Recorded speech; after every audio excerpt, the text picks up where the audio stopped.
Oui, Alicia, aujourd'hui j'ai réussi à m'infiltrer dans l'atelier de fabrication très secret des Quernons d'Ardoise à Angers.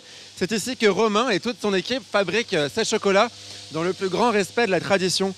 Romain, comment tu donnes cette couleur bleutée au chocolat? Cette couleur bleutée, c'est un chocolat blanc qui est teinté qu'une plante qui s'appelle l'indigotier. C'est une plante qui vient d'Inde et qui nous permet d'avoir cette couleur bleue subtile. Et c'est toi qui vas l'accueillir toi-même? Toujours pas, non, c'est un petit peu loin. C'est dommage. Et est-ce que ce chocolat, c'est du chocolat qu'on pourrait manger devant la télé dans son canapé tranquille le soir? Donc tu peux essayer, mais tu risques de te casser les dents dessus. C'est vraiment un chocolat qui est fait pour les artisans chocolatiers.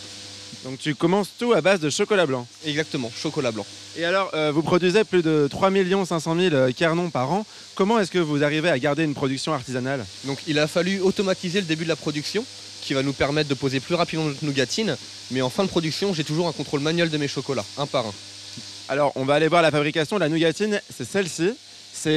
La recette n'a pas changé depuis le début de l'aventure. C'est ça, la recette n'a pas changé. Les amandes viennent toujours du Piémont et les noisettes de Californie.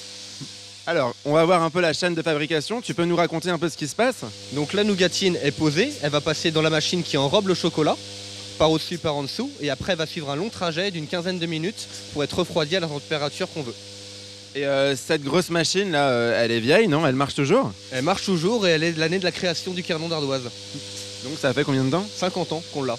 Ah ouais, eh ben, ça c'est solide. Alors, dans cette grande colonne, là, qu'est-ce qui s'y passe? Donc c'est là-dedans que le chocolat est refroidi à une dizaine de degrés pour lui permettre de se stabiliser en température et d'avoir un chocolat dur en sortie de machine.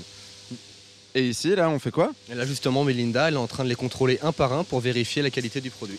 Parce que vous en produisez combien par jour dans l'atelier? Environ 26 000 par jour. 26 000 par jour? Bon, est-ce que je peux au moins en goûter un? Je pense qu'on peut. Eh, Alicia, t'en veux un? T'en veux un? T'en veux un? T'en veux un? Eh ben non, il est pour moi.